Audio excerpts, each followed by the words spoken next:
होता है कि वोट विभाजित हो जाता है। वोट जब विभाजित हो जाता है तो मेन जो दो पार्टियां हैं उसको उसका बेनिफिट होता है। इस वजह से जब कांग्रेस जाती है तो भाजपा आती है, भाजपा जाती है तो कांग्रेस आती है। हमारी संख्या 85 है।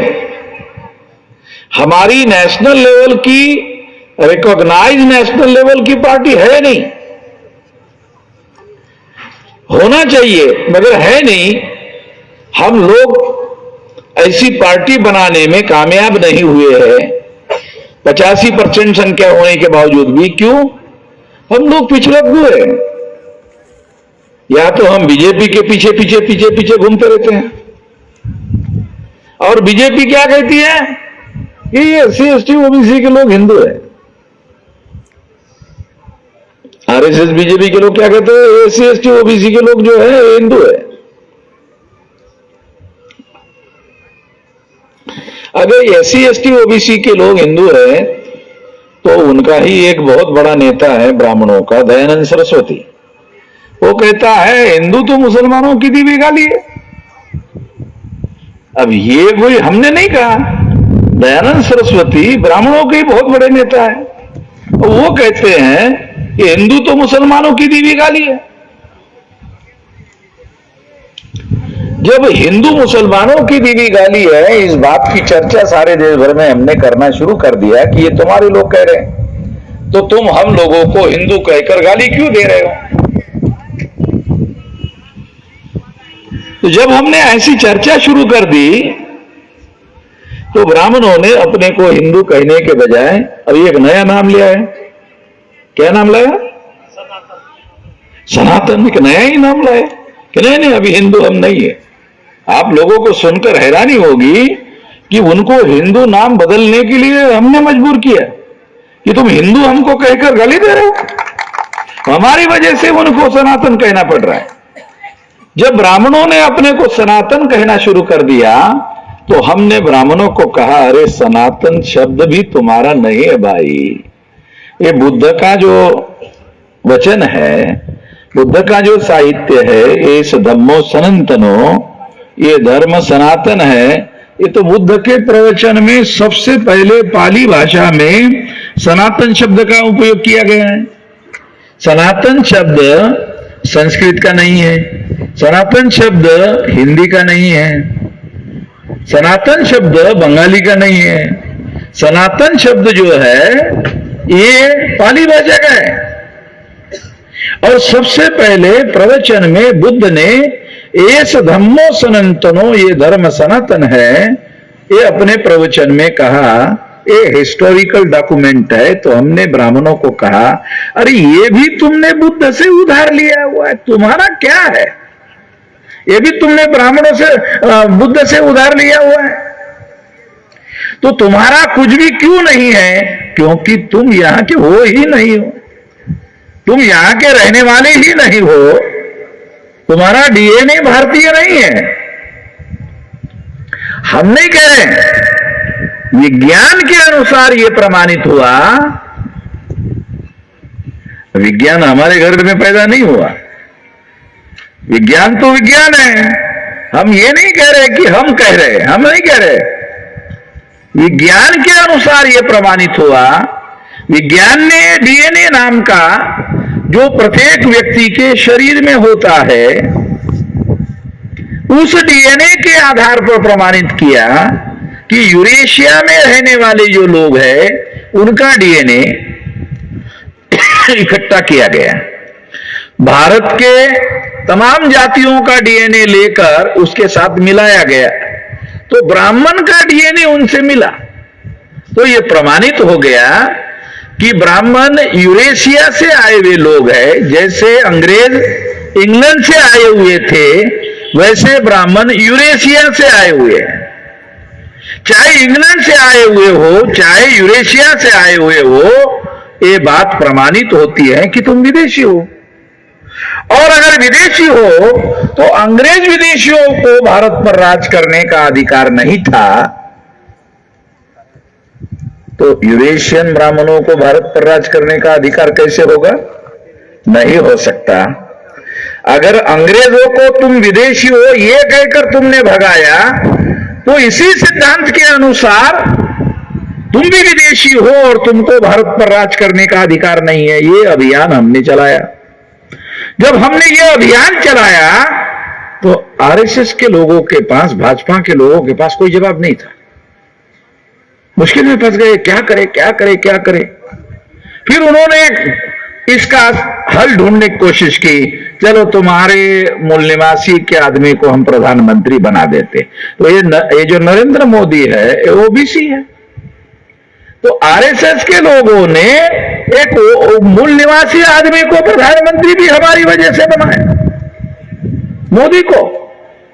नहीं तो वामन मेघराम के सवाल का कोई जवाब उन लोगों के पास नहीं था। हमारी वजह से नरेंद्र मोदी को ये जवाहरलाल नेहरू यूनिवर्सिटी में भी नहीं पढ़ाया जा रहा, और हमारी वजह से हो गया भाई ये।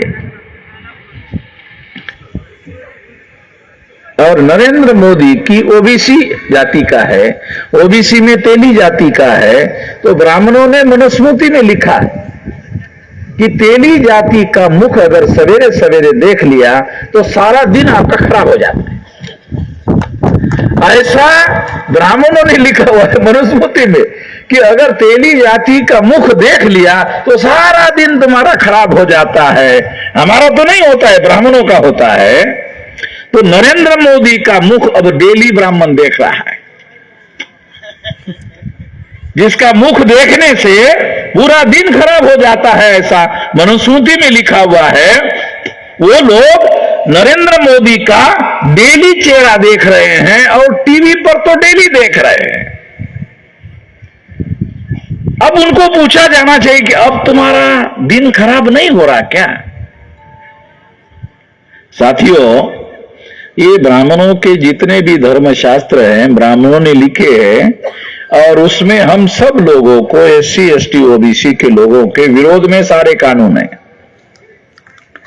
तो ये बात हम लोगों को समझना होगा कि जिसे ब्राह्मणों ने हिंदू कहा था कि ये हमारे धर्म का नाम हिंदू है, जब हमने कहा ये तुम्हारा दयानंद सरस्वती कह रहा है कि ये तो मुसलमानों की दी हुई गाली है, तो उन्होंने अपने धर्म का नाम बदलकर सनातन रख दिया। मगर मैं आपको बताना चाहता हूं कि ब्राह्मणों के धर्म का वास्तविक नाम ब्राह्मण धर्म है।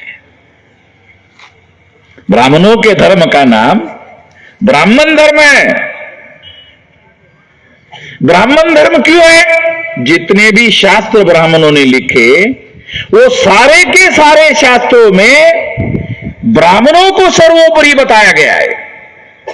सारे अधिकार ब्राह्मणों को दिए गए हैं, बाकी लोगों को कोई भी अधिकार नहीं है। और इस तरह से सारे अधिकारकर्ता जो है जब ब्राह्मण हो गए, तो इसके आधार पर मैं ये कह रहा हूं कि ये ब्राह्मण धर्म है। उन्होंने अपने से ही शास्त्र लिखे और उसमें अपने आप को ही सबसे श्रेष्ठ बताने की कोशिश की गई है। तो गैर बराबरी की बातें हैं, असमानता की बातें हैं। इसलिए जब बाबा साहब अम्बेडकर को संविधान लिखने का मौका मिला तो उन्होंने 26 जनवरी 1950 को वर्तमान भारत का संविधान लागू किया। उसमें ब्राह्मण धर्म के सारे धर्म ग्रंथों में जो लिखा हुआ है उसे असंवैधानिक घोषित कर दिया।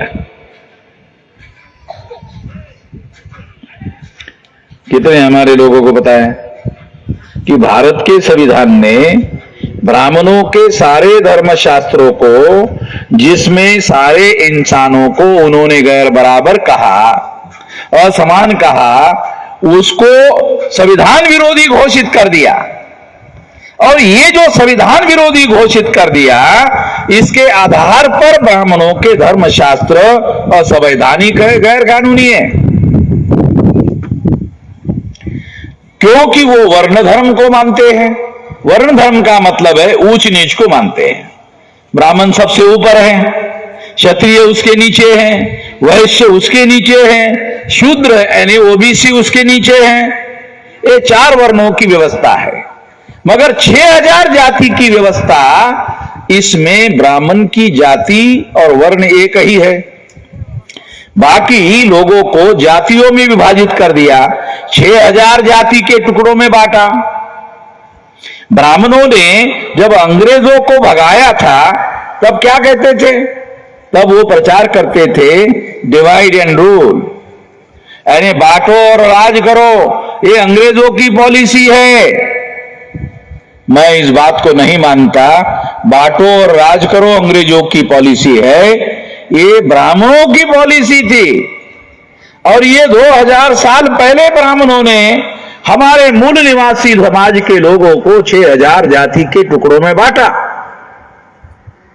ब्राह्मणों ने हमारे लोगों को 6000 जाति के टुकड़ों में बांटा।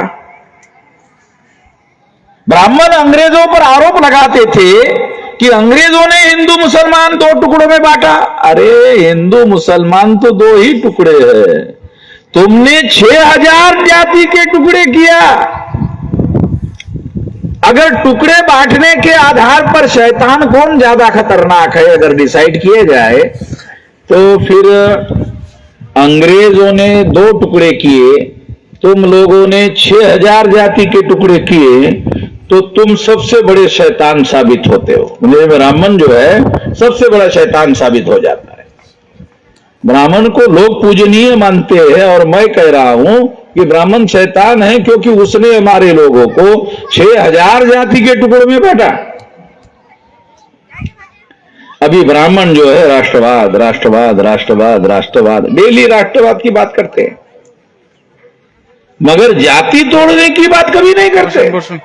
डेली राष्ट्रवाद राष्ट्रवाद राष्ट्रवाद राष्ट्रवाद राष्ट्रवाद की बातें करते रहते हैं, मगर जाति तोड़ दिया जाए और सारे भारत को एक संघ बनाया जाए, ऐसी कोई बात नहीं करते।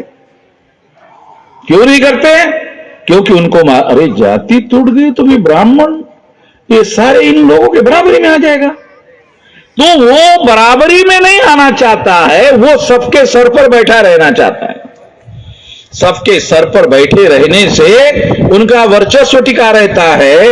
वो अपना वर्चस्व बनाए रखने के लिए ये सारा कुछ कर रहे हैं। इसलिए फुले शाहू अंबेडकर के द्वारा इस व्यवस्था में बदलने का आंदोलन चलाया गया और 1848 से ज्योतिराव फुले के द्वारा ये आंदोलन जब शुरू किया तो 1956 तक 106 साल तक यह आंदोलन चला।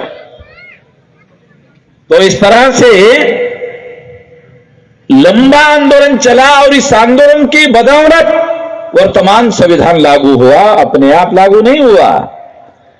फुले शाहू अंबेडकर का जो आंदोलन भारत में चला, उस आंदोलन के बदौलत ये संविधान लागू हुआ और इस संविधान ने ऑल सिटीजन्स आर इक्वल, सारे भारतीय लोग समान है और उनको व्यवहारिक रूप से समान माना जाएगा, ऐसी घोषणा की। घोषणा तो सब बराबर है, अच्छी बात है, मगर समाज के जीवन में इसे लागू नहीं किया गया। क्यों लागू नहीं किया गया? क्योंकि राज फिर संविधान के द्वारा फिर राज पर ब्राह्मणों ने काबिज कर दिया। कांग्रेस ने जब देश पर कब्जा किया अंग्रेजों के जाने के बाद, तो अंग्रेजों के जब ब्राह्मणों के पहले अंग्रेज राज करते थे, तो विधायिका जहां कानून बनता है वहां पर अंग्रेजों का कब्जा था। कार्यपालिका में आईएएस आईपीएस आईआरएस, इस पर अंग्रेजों का कब्जा था। और जुडिशरी न्यायपालिका में अंग्रेजों का कब्जा था।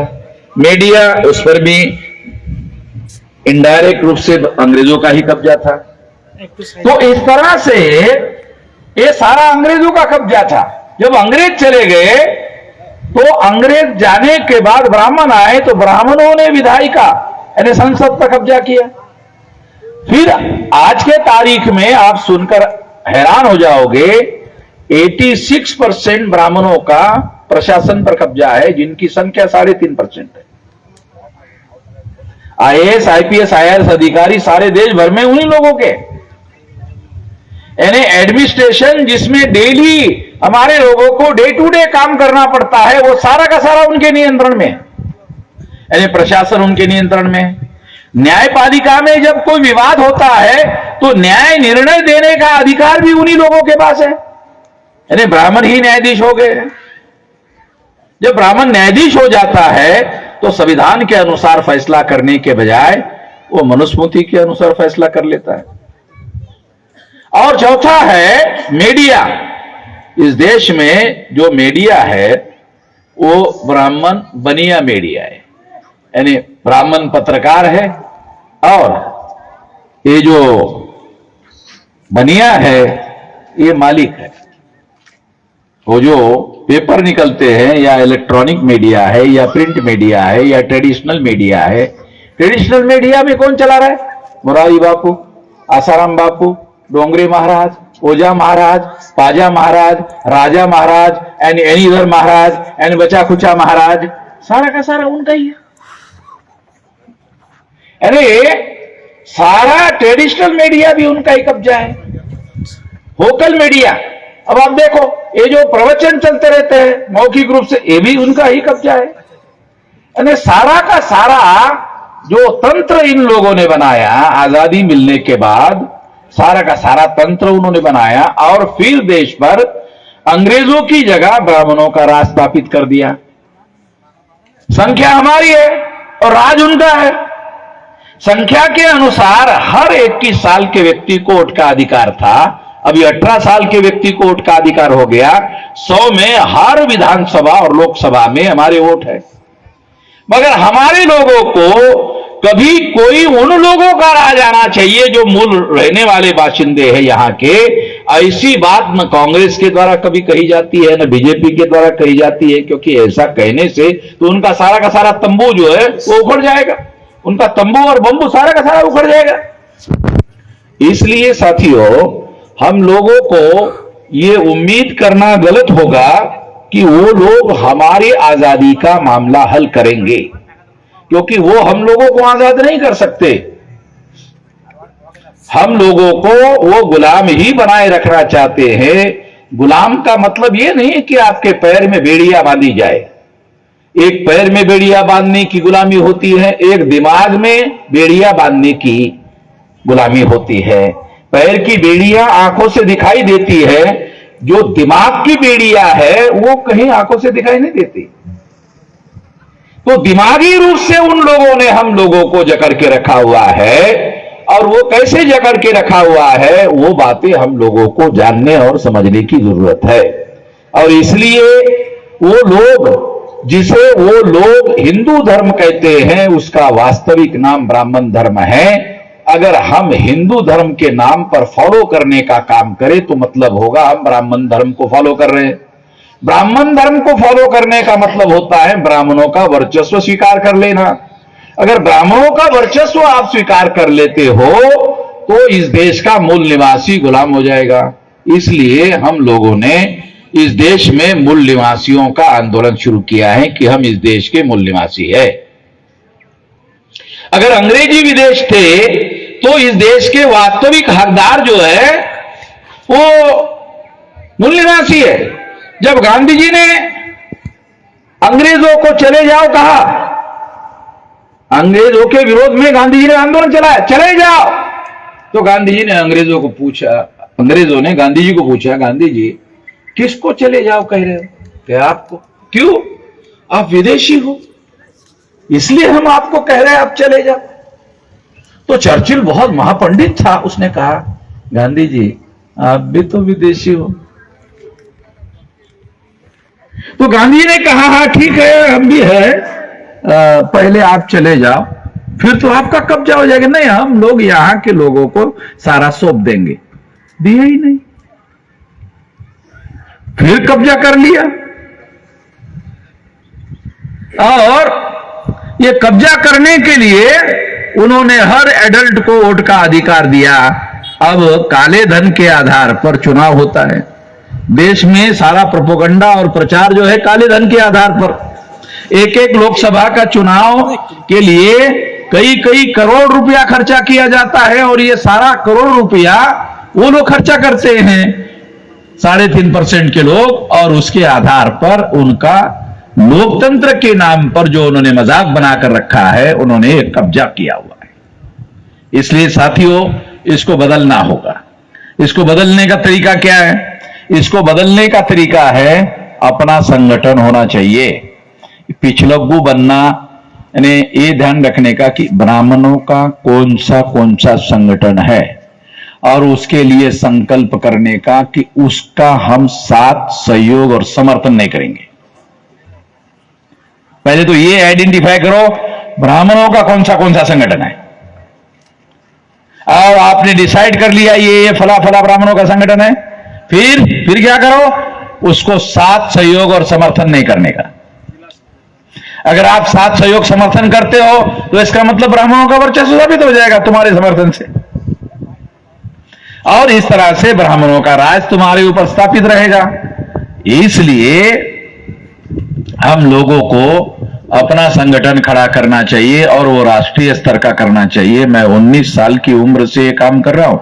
अभी मेरी जो उम्र है वो 67 चल रही है, तो इसका मतलब है लगभग 50 साल हो गए मैं ये संगठन बनाने के लिए इतना लंबा समय लगाया, और अभी 32 राज्यों के 625 जिलों में हमारा संगठन हो गया।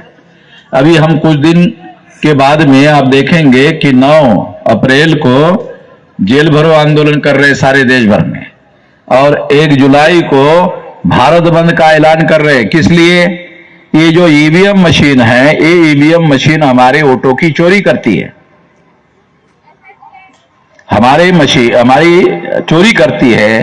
अब तो कांग्रेस वाले भी कह रहे, हमने कांग्रेस वालों को कहा रे तुमने तो मशीन लाया था, तुमने 2004 में, तुमने 2009 में मशीन से चोरी किया।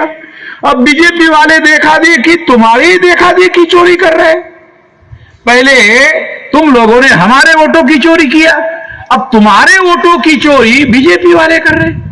अब तुम चल रहे हो राहुल गांधी के, अभी आज के अखबार में भी है कि राहुल गांधी का ये कहना है कि ये वोटों की चोरी हो रही है। महाराष्ट्र में 76 लाख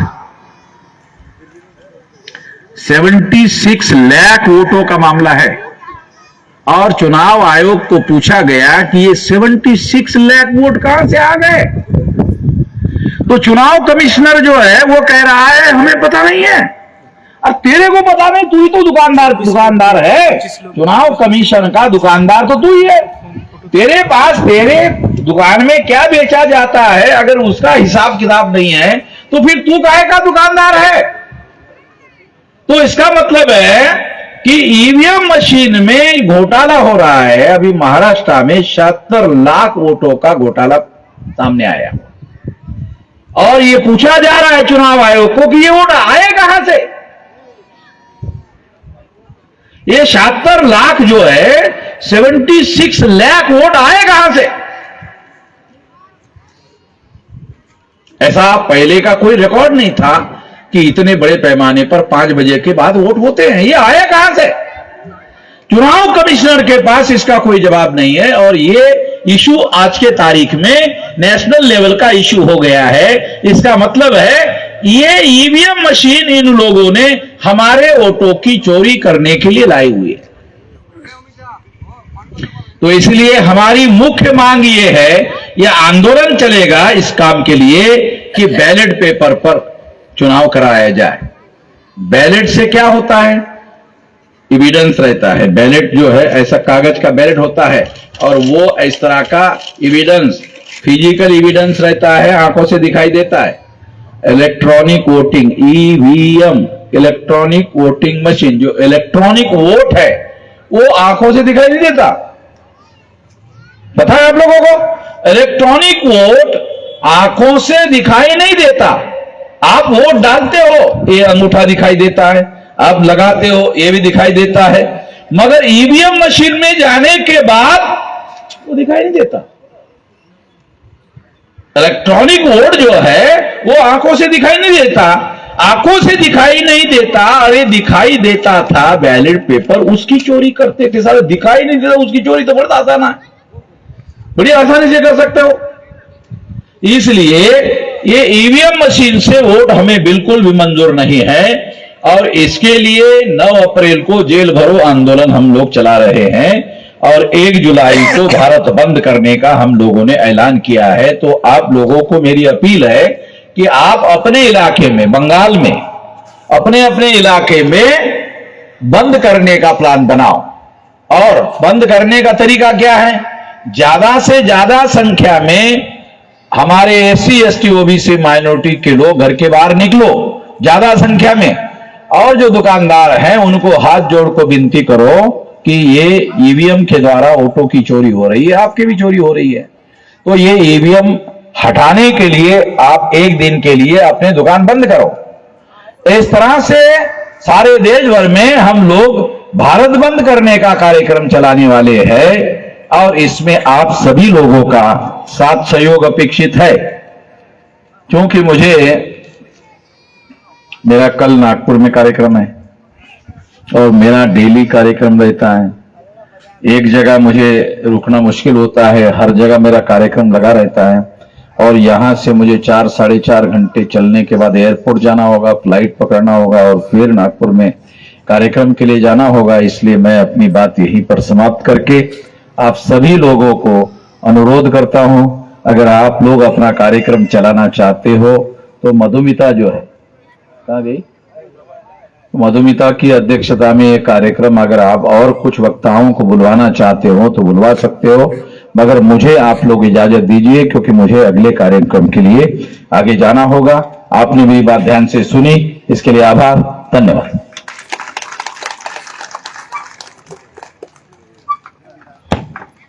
असंख्य धन्यवाद।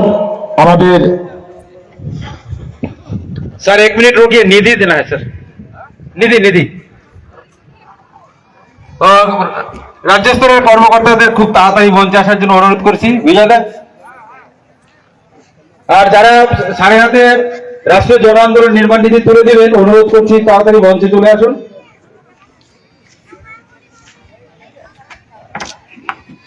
সমস্ত কর্মকর্তাদের অনুরোধ করছি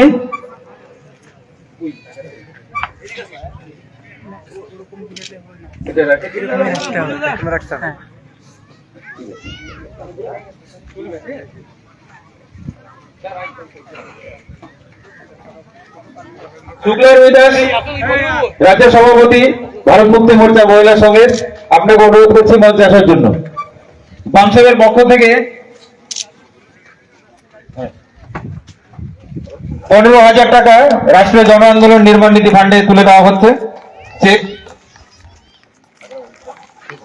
15,000 টাকা চেক। আর